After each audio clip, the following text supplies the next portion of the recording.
नमस्कार प्रिय दर्शकों, आप सभी का स्वागत है। जो आत्मा अपनी तरफ से किसी भी दिशा में प्रवृत्त नहीं होता, वह वस्त्रों की भांति जीर्ण देह को त्यागने की और नवीन देह को धारण करने की चेष्टा की तकलीफ क्यों उठाता है? इसमें कुछ इंट्रिंसिक कंट्राडिक्शन नहीं फलित होता है।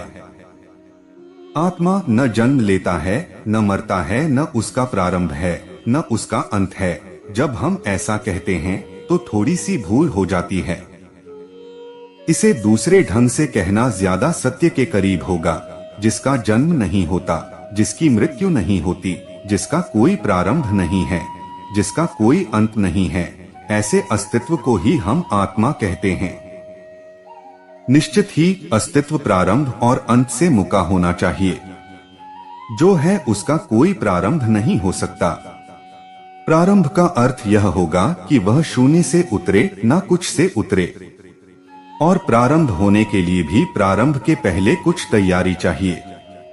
प्रारंभ आकस्मिक नहीं हो सकता। सब प्रारंभ पूर्व की तैयारी से, पूर्व के कारण से बंधे होते हैं, कॉजलिटी से बंधे होते हैं। एक बच्चे का जन्म होता है, हो सकता है क्योंकि माँ बाप के दो शरीर उसके जन्म की तैयारी करते हैं। सब प्रारंभ अपने से भी पहले किसी चीज को, अपने से भी पहले किसी चीज को स्वीकार करते हैं। इसलिए कोई प्रारंभ मौलिक रूप से प्रारंभ नहीं होता। किसी चीज का प्रारंभ हो सकता है, लेकिन शुद्ध प्रारंभ नहीं होता। ठीक वैसे ही किसी चीज का अंत हो सकता है, लेकिन अस्तित्व का अंत नहीं होता। क्योंकि कोई भी चीज समाप्त हो तो उसके भीतर जो होना था, जो अस्तित्व था, वह शेष रह जाता है। तो जब हम कहते हैं आत्मा का कोई जन्म नहीं, कोई मृत्यु नहीं, तो समझ लेना चाहिए। दूसरी तरफ से समझ लेना उचित है कि जिसका कोई जन्म नहीं, जिसकी कोई मृत्यु नहीं, उसी का नाम हम आत्मा कह रहे हैं। आत्मा का अर्थ है अस्तित्व, बीइंग, लेकिन हमारी भ्रांति वहां से शुरू होती है। आत्मा को हम समझ लेते हैं मैं, मेरा तो प्रारंभ है और मेरा अंत भी है। लेकिन जिसमें मैं जन्मता हूँ और जिसमें मैं समाप्त हो जाता हूँ, उस अस्तित्व का कोई अंत नहीं है। आकाश में बादल बनते हैं और बिखर जाते हैं। जिस आकाश में उनका बनना और बिखरना होता है, उस आकाश का कोई प्रारंभ और कोई अंत नहीं है। आत्मा को आकाश समझें, इनर स्पेस, भीतरी आकाश, और आकाश में भीतर और बाहर का भेद नहीं किया जा सकता। बाहर के आकाश को परमात्मा कहते हैं, भीतर के आकाश को आत्मा। इस आत्मा को व्यक्ति न समझे, इंडिविजुअल न समझें। व्यक्ति का तो प्रारंभ होगा और व्यक्ति का अंत होगा। इस आंतरिक आकाश को अव्यक्ति समझें। इस आंतरिक आकाश को सीमित न समझें। सीमा का तो प्रारंभ होगा और अंत होगा। इसलिए कृष्ण कह रहे हैं कि न उसे आग जला सकती है। आग उसे क्यों नहीं जला सकती? पानी उसे क्यों नहीं डुबा सकता? अगर आत्मा कोई भी वस्तु है तो आग जरूर जला सकती है। यह आग न जला सके, हम कोई और आग खोज लेंगे। कोई एटॉमिक भट्ठी बना लेंगे, वह जला सकेगी। अगर आत्मा कोई वस्तु है तो पानी क्यों नहीं डुबा सकता? थोड़ा पानी न डुबा सकेगा तो बड़े पैसिफिक महासागर में डुबा देंगे। जब वे यह कह रहे हैं कि आत्मा को न जलाया जा सकता है, न डुबाया जा सकता है, पानी में न नष्ट किया जा सकता है, तो वे यह कह रहे हैं कि आत्मा कोई वस्तु नहीं है। थिंगनेस वस्तु उसमें नहीं है। आत्मा सिर्फ अस्तित्व का नाम है। एक्सिस्टेंट वस्तु नहीं, एब्सिस्टेंस इटसेल्फ वस्तुओं का अस्तित्व होता है। आत्मा स्वयं अस्तित्व है। इसलिए आग न जला सकेगी, क्योंकि आग भी अस्तित्व है। पानी न डुबा सकेगा, क्योंकि पानी भी अस्तित्व है। इसे ऐसा समझें कि आग भी आत्मा का एक रूप है, पानी भी आत्मा का एक रूप है, तलवार भी आत्मा का एक रूप है। इसलिए आत्मा से आत्मा को जलाया न जा सकेगा। आग उसको जला सकती है जो उससे भिन्न है। आत्मा किसी से भी भिन्न नहीं। आत्मा अस्तित्व से अभिन्न है, अस्तित्व ही है। अगर हम आत्मा शब्द को अलग कर दें और अस्तित्व शब्द को विचार करें तो कठिनाई बहुत कम हो जाएगी, क्योंकि आत्मा से हमें लगता है मैं, हम आत्मा और ईगो को, अहंकार को पर्यायवाची मानकर चलते हैं। इससे बहुत जटिलता पैदा हो जाती है। आत्मा अस्तित्व का नाम है, उस अस्तित्व में उठी हुई एक लहर का नाम मैं है। वह लहर उठेगी, गिरेगी, बनेगी, बिखरेगी। उस मैं को जलाया भी जा सकता है, डुबाया भी जा सकता है। ऐसी आग खोजी जा सकती है जो मैं को जलाए, ऐसा पानी खोजा जा सकता है जो मैं को डुबाए, ऐसी तलवार खोजी जा सकती है जो मैं को काटे। इसलिए मैं को छोड़ दें। आत्मा से मैं का कोई भी लेना देना नहीं है, दूर का भी कोई वास्ता नहीं है। मैं को छोड़कर जो पीछे आपके शेष रह जाता है वह आत्मा है। लेकिन मैं को छोड़कर हमने अपने भीतर कभी कुछ नहीं देखा है। जब भी कुछ देखा है मैं मौजूद हूँ। जब भी कुछ सोचा है मैं मौजूद हूँ। मैं हर जगह मौजूद हूँ। भीतर इतने घने रूप से हम मैं के आसपास जीते हैं कि मैं के पीछे जो खड़ा है सागर, वह हमें कभी दिखाई नहीं पड़ता।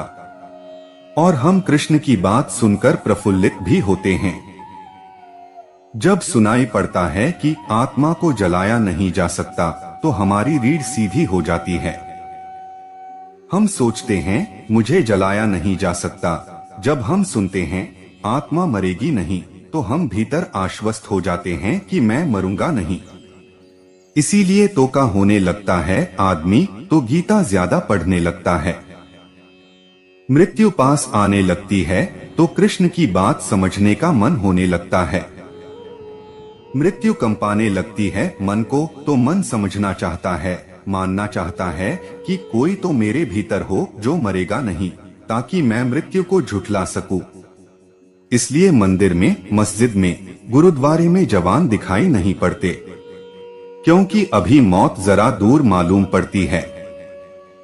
अभी इतना भय नहीं, अभी पैर कंपते नहीं। वृद्ध दिखाई पड़ने लगते हैं। सारी दुनिया में धर्म के आसपास के आदमियों के इकट्ठे होने का एक ही कारण है कि जब मैं मरने के करीब पहुंचता है तो मैं जानना चाहता है कि कोई आश्वासन, कोई सहारा, कोई भरोसा, कोई प्रॉमिस की नहीं, मौत को भी झुठला सकेंगे, बच जाएंगे मौत के पार भी। कोई कह दे कि मरोगे नहीं, कोई अथॉरिटी, कोई प्रमाण वचन, कोई शास्त्र। इसीलिए आस्तिक जो वृद्धावस्था में आस्तिक होने लगता है, उसके आस्तिक होने का मौलिक कारण सत्य की तलाश नहीं होती, मौलिक कारण भय से बचाव होता है, फियर से बचाव होता है।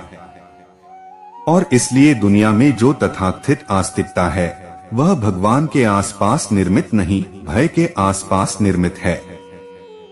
और अगर भगवान भी है उस आस्तिकता का तो वह भय का ही रूप है, उससे भिन्न नहीं है। वह भय के प्रति ही सुरक्षा है, सिक्योरिटी है। तो जब कृष्ण यह कह रहे हैं तो एक बात बहुत स्पष्ट समझ लेना कि यह आप नहीं जलाए जा सकेंगे, इस भ्रांति में मत पड़ना। इसमें तो बहुत कठिनाई नहीं है। घर जाकर जरा आग में हाथ डालकर देख लेना तो कृष्ण एकदम गलत मालूम पड़ेंगे, एकदम ही गलत बात मालूम पड़ेगी। गीता पढ़कर आग में हाथ डालकर देख लेना कि आप जल सकते हैं कि नहीं, गीता पढ़कर पानी में डुबकी लगाकर देख लेना तो पता चल जाएगा कि डूब सकते हैं या नहीं। लेकिन कृष्ण गलत नहीं है। जो डूबता है पानी में, कृष्ण उसकी बात नहीं कर रहे हैं। जो जल जाता है आग में, कृष्ण उसकी बात नहीं कर रहे हैं। लेकिन क्या आपको अपने भीतर किसी एक भी ऐसे तत्व का पता है जो आग में नहीं जलता, पानी में नहीं डूबता? अगर पता नहीं है तो कृष्ण को मानने की जल्दी मत करना। खोजना, मिल जाएगा वह सूत्र जिसकी वे बात कर रहे हैं। सवाल पूछा है कि आत्मा न भी करती हो यात्रा, सूक्ष्म शरीर, लिंग शरीर अगर यात्रा करता है तो भी आत्मा का सहयोग तो है ही, आत्मा को आप तो करती ही है। अगर इनकार कर दे सहयोग करने से, तब तो यात्रा नहीं हो सकेगी। इसे भी दो तलों पर समझ लेना जरूरी है। सहयोग भी इस जगत में दो प्रकार के हैं। एक वैज्ञानिक जिसको कैटालिटिक कोऑपरेशन कहता है, कैटालिटिक एजेंट जिसको वैज्ञानिक कहता है, उस बात को समझ लेना उचित है। एक सहयोग है जिसमें हम पार्टिसिपेट होते हैं। एक सहयोग है जिसमें हमें भागीदार होना पड़ता है। एक और सहयोग है जिसमें मौजूदगी काफी है, जस्ट प्रेजेंस। सुबह सूरज निकला, आपकी बगिया का फूल खिल गया। सूरज को पता भी नहीं है कि उसने इस फूल को खिलाया। सूरज इस फूल को खिलाने के लिए निकला भी नहीं है। यह फूल न होता तो सूरज के निकलने में कोई बाधा भी नहीं पड़ती। यह न होता तो सूरज यह न कहता कि फूल तो है नहीं, मैं किस लिए निकलूं, यह खिल गया है। इसके लिए सिर्फ सूरज की मौजूदगी, प्रेजेंस काफी बनी है। सूरज की मौजूदगी के बिना यह खिल भी न सकता, यह बात पक्की है। लेकिन सूरज की मौजूदगी इसको खिलाने के लिए नहीं है, यह बात भी इतनी ही पक्की है। सूरज की मौजूदगी में यह खिल गया है। लेकिन यह भी बहुत ठीक नहीं है, क्योंकि सूरज की किरणें कुछ करती हैं। चाहे सूरज को पता हो चाहे न पता हो, सूरज की किरणें उसकी कलियों को खोलती हैं। सूरज की किरणें उस पर चोट भी करती हैं। चोट कितनी ही बारीक और सूक्ष्म हो, लेकिन चोट होती है। सूरज की किरणों का भी वजन है। सूरज की किरणें भी प्रवेश करती हैं। कोई एक वर्ग मील पर जितनी सूरज की किरणें पड़ती हैं, उसका कोई एक छटाक वजन होता है। बहुत कम है। एक वर्ग मील पर जितनी किरणें पड़ती हैं, अगर हम इकट्ठी कर सकें तो कहीं एक छटाक वजन होगा। एक तो इकट्ठा करना मुश्किल है। अनुमान है वैज्ञानिकों का इतना वजन होगा। इतना भी सही तो भी सूरज फूल की पखुड़ियों पर कुछ करता है, तो वह भी कैटालिटिक एजेंट नहीं है, इनडायरेक्ट पार्टिसिपेट है, परोक्ष रूप से भाग लेता है। लेकिन कैटालिटिक एजेंट वैज्ञानिक बहुत दूसरी चीज को कहते हैं। जैसे कि हाइड्रोजन और ऑक्सीजन मिलकर पानी बनता है, तो आप हाइड्रोजन और ऑक्सीजन एक कमरे में बंद कर दें तो भी पानी नहीं बनेगा। सब तरह से सब मौजूद है, लेकिन पानी नहीं बनेगा। लेकिन उस कमरे में बिजली की एक धारा दौड़ा दें तो बस तत्काल हाइड्रोजन और ऑक्सीजन के अणु मिलकर पानी बनाना शुरू कर देंगे। सब तरह से खोजबीन की गई बिजली की धारा कुछ भी नहीं करती, न वह हाइड्रोजन को छूती है, न ऑक्सीजन को छूती है, न स्पर्श करती है, न उनके साथ कुछ करती। बस उसकी मौजूदगी, सिर्फ उसका होना। उसकी मौजूदगी के बिना नहीं हो पाता। कहना चाहिए उसकी मौजूदगी ही कुछ करती है, बिजली कुछ नहीं करती। कृष्ण कह रहे हैं इस सूत्र में, आत्मा नित्य है, अक्रिय है, नॉन एक्टिव है। आत्मा अक्रिय है, निष्क्रिय है, कर्म नहीं करती, तो फिर यह सारी की सारी यात्रा, यह जन्म और मरण, यह शरीर और शरीर का छूटना और नए वस्त्रों का ग्रहण और जीर्ण वस्त्रों का त्याग, यह कौन करता है? आत्मा की मौजूदगी के बिना यह नहीं हो सकता है, इतना पक्का है। लेकिन आत्मा की मौजूदगी सक्रिय तत्व की तरह काम नहीं करती, निष्क्रिय उपस्थिति की तरह काम करती है। जैसे समझें कि बच्चों की क्लास लगी है, शिक्षक नहीं है, चिल्ला रहे हैं, शोरगुल कर रहे हैं, नाच रहे हैं। फिर शिक्षक कमरे में आया, सन्नाटा छा गया, चुप्पी हो गई। अपनी जगह बैठ गए हैं, किताबें पढ़ने लगे हैं। अभी शिक्षक ने एक शब्द नहीं बोला, अभी शिक्षक ने कुछ किया नहीं। अभी उसने यह भी नहीं कहा कि चुप हो जाओ। अभी उसने यह भी नहीं कहा कि गलत कर रहे हो। अभी उसने कुछ किया ही नहीं, अभी वह सिर्फ प्रवेश हुआ है, पर उसकी मौजूदगी और कुछ हो गया है। शिक्षक कैटालिटिक एजेंट है इस क्षण में, अभी कुछ कर नहीं रहा है। ये सारे उदाहरण बिल्कुल ठीक नहीं हैं, सिर्फ आपको ख्याल आ सके इसलिए कह रहा हूं।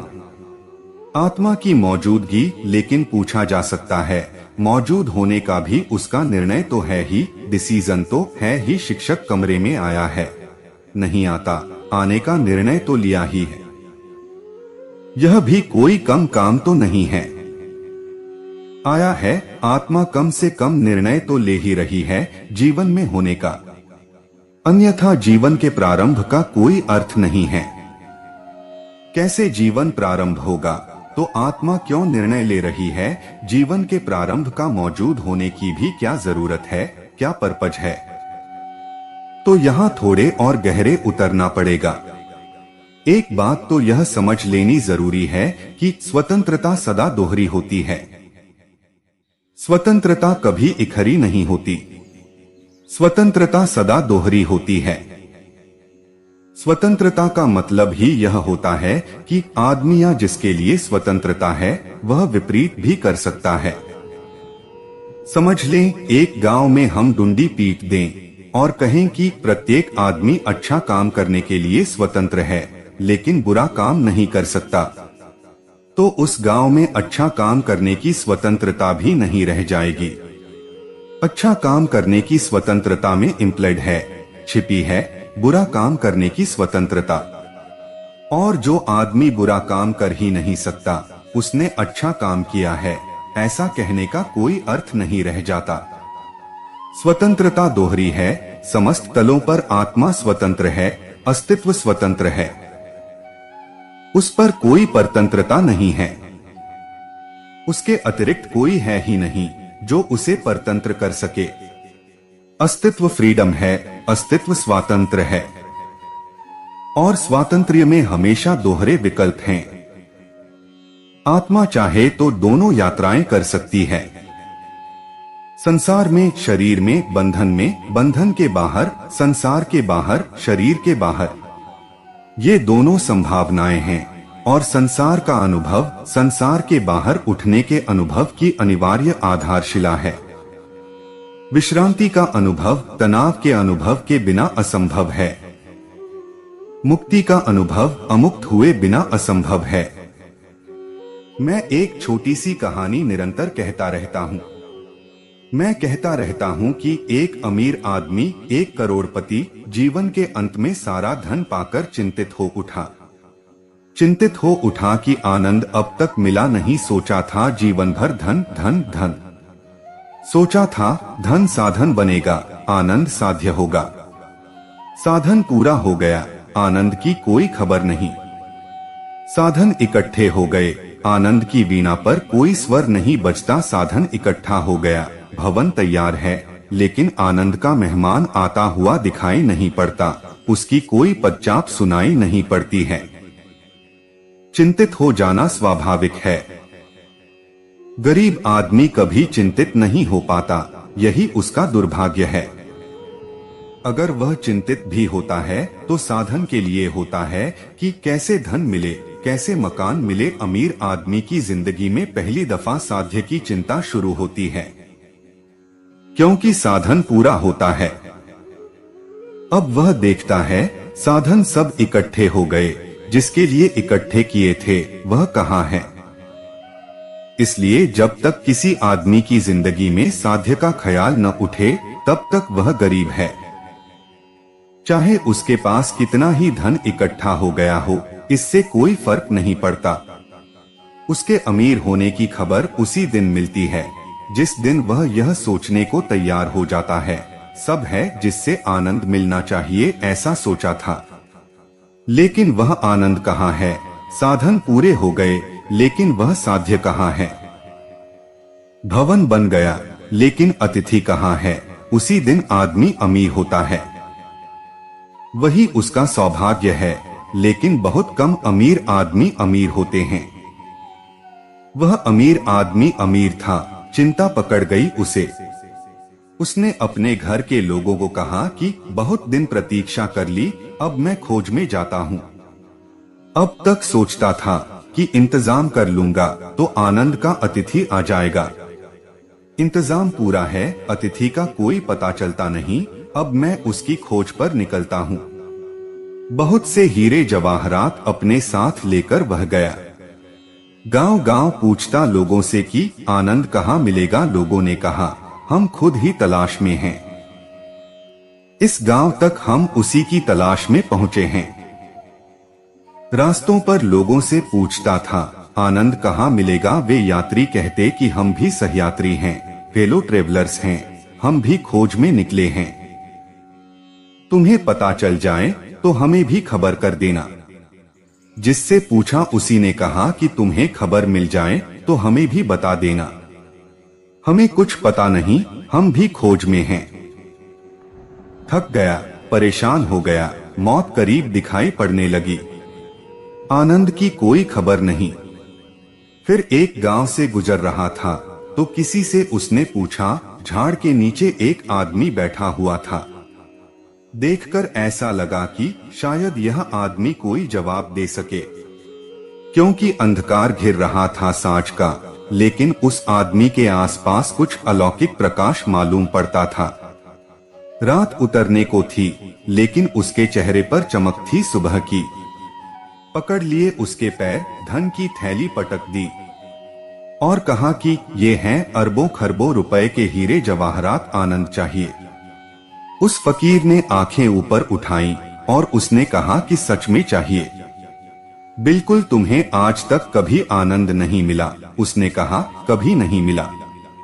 उसने कहा, कभी कोई थोड़ी बहुत धुन बजी हो, कोई धुन नहीं बजी। उसने कहा, कभी थोड़ा बहुत स्वाद आया हो। उस आदमी ने कहा, बातों में समय खराब मत करो, तुम पहले आदमी हो जिसने एकदम से यह नहीं कहा कि मैं भी खोज रहा हूँ। मुझे बताओ। उस फकीर ने पूछा, कोई परिचय ही नहीं है। उसने कहा, कोई परिचय नहीं है। इतना कहना था कि वह फकीर उस झोले को, जिसमें हीरे जवाहरात थे, लेकर भाग खड़ा हुआ। उस अमीर ने तो सोचा भी नहीं था। वह उसके पीछे भागा और चिल्लाया, मैं लुट गया, तुम आदमी कैसे हो। गांव परिचित था फकीर का, अमीर का तो परिचित नहीं था। गली कूचे वह चक्कर देने लगा। सारा गांव जुट गया, गांव भी पीछे भागने लगा। अमीर चिल्ला रहा है, छाती पीट रहा है, आंख से आंसू बहे जा रहे हैं और वह कह रहा है, मैं लुट गया, मैं मर गया, मेरी जिंदगी भर की कमाई है। उसी के सहारे मैं आनंद को खोज रहा हूँ। अब क्या होगा, मेरे दुख का कोई अंत नहीं है। मुझे बचाओ, किसी तरह इस आदमी से मेरा धन वापस दिलवाओ। वह गांव भर में चक्कर लगाकर भागता हुआ फकीर वापस उसी झाड़ू के नीचे आ गया जहां अमीर का घोड़ा खड़ा था। झोला जहां से उठाया था वहीं पटककर, जहां बैठा था वहीं झाड़ के पास फिर बैठ गया। पीछे से भागता हुआ अमीर आया। अमीर ने झोला उठाकर छाती से लगा लिया और भगवान की तरफ हाथ उठाकर कहा, हे भगवान, तेरा परम धन्यवाद। फकीर ने पूछा, कुछ आनंद मिला। उस अमीर ने कहा, कुछ बहुत बहुत मिला। ऐसा आनंद जीवन में कभी भी नहीं था। उस फकीर ने कहा, आनंद के पहले दुखी होना जरूरी है, पाने के पहले खोना जरूरी है, होने के पहले न होना जरूरी है, मुखिया के पहले बंधन जरूरी है, ज्ञान के पहले अज्ञान जरूरी है, प्रकाश के पहले अंधकार जरूरी है। गरीब आदमी कभी चिंतित नहीं हो पाता, यही उसका दुर्भाग्य है। अगर वह चिंतित भी होता है तो साधन के लिए होता है कि कैसे धन मिले, कैसे मकान मिले। अमीर आदमी की जिंदगी में पहली दफा साध्य की चिंता शुरू होती है, क्योंकि साधन पूरा होता है। अब वह देखता है साधन सब इकट्ठे हो गए, जिसके लिए इकट्ठे किए थे वह कहाँ है। इसलिए जब तक किसी आदमी की जिंदगी में साध्य का ख्याल न उठे तब तक वह गरीब है। चाहे उसके पास कितना ही धन इकट्ठा हो गया हो, इससे कोई फर्क नहीं पड़ता। उसके अमीर होने की खबर उसी दिन मिलती है। जिस दिन वह यह सोचने को तैयार हो जाता है सब है जिससे आनंद मिलना चाहिए, ऐसा सोचा था। लेकिन वह आनंद कहाँ है? साधन पूरे हो गए लेकिन वह साध्य कहाँ है? भवन बन गया लेकिन अतिथि कहाँ है? उसी दिन आदमी अमीर होता है, वही उसका सौभाग्य है, लेकिन बहुत कम अमीर आदमी अमीर होते हैं। वह अमीर आदमी अमीर था, चिंता पकड़ गई उसे। उसने अपने घर के लोगों को कहा कि बहुत दिन प्रतीक्षा कर ली, अब मैं खोज में जाता हूँ। अब तक सोचता था कि इंतजाम कर लूंगा तो आनंद का अतिथि आ जाएगा। इंतजाम पूरा है, अतिथि का कोई पता चलता नहीं, अब मैं उसकी खोज पर निकलता हूँ। बहुत से हीरे जवाहरात अपने साथ लेकर वह गया। गांव गांव पूछता लोगों से कि आनंद कहाँ मिलेगा। लोगों ने कहा हम खुद ही तलाश में हैं। इस गांव तक हम उसी की तलाश में पहुंचे हैं। रास्तों पर लोगों से पूछता था आनंद कहाँ मिलेगा। वे यात्री कहते कि हम भी सहयात्री हैं, फेलो ट्रेवलर्स हैं, हम भी खोज में निकले हैं। तुम्हें पता चल जाए तो हमें भी खबर कर देना। जिससे पूछा उसी ने कहा कि तुम्हें खबर मिल जाए तो हमें भी बता देना। हमें कुछ पता नहीं, हम भी खोज में हैं। थक गया, परेशान हो गया, मौत करीब दिखाई पड़ने लगी। आनंद की कोई खबर नहीं। फिर एक गांव से गुजर रहा था तो किसी से उसने पूछा, झाड़ के नीचे एक आदमी बैठा हुआ था। देखकर ऐसा लगा कि शायद यह आदमी कोई जवाब दे सके, क्योंकि अंधकार घिर रहा था सांझ का, लेकिन उस आदमी के आसपास कुछ अलौकिक प्रकाश मालूम पड़ता था। रात उतरने को थी, लेकिन उसके चेहरे पर चमक थी सुबह की। पकड़ लिए उसके पैर, धन की थैली पटक दी और कहा कि ये हैं अरबों खरबों रुपए के हीरे जवाहरात, आनंद चाहिए। उस फकीर ने आंखें ऊपर उठाई और उसने कहा कि सच में चाहिए। बिल्कुल, तुम्हें आज तक कभी आनंद नहीं मिला। उसने कहा कभी नहीं मिला।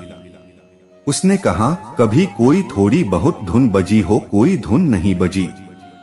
उसने कहा कभी थोड़ा बहुत स्वाद आया हो। उस आदमी ने कहा बातों में समय खराब मत करो, तुम पहले आदमी हो जिसने एकदम से यह नहीं कहा कि मैं भी खोज रहा हूँ, मुझे बताओ। उस फकीर ने पूछा कोई परिचय ही नहीं है। उसने कहा कोई परिचय नहीं है। इतना कहना था कि वह फकीर उस झोले को जिसमें हीरे जवाहरात थे लेकर भाग खड़ा हुआ। उस अमीर ने तो सोचा भी नहीं था।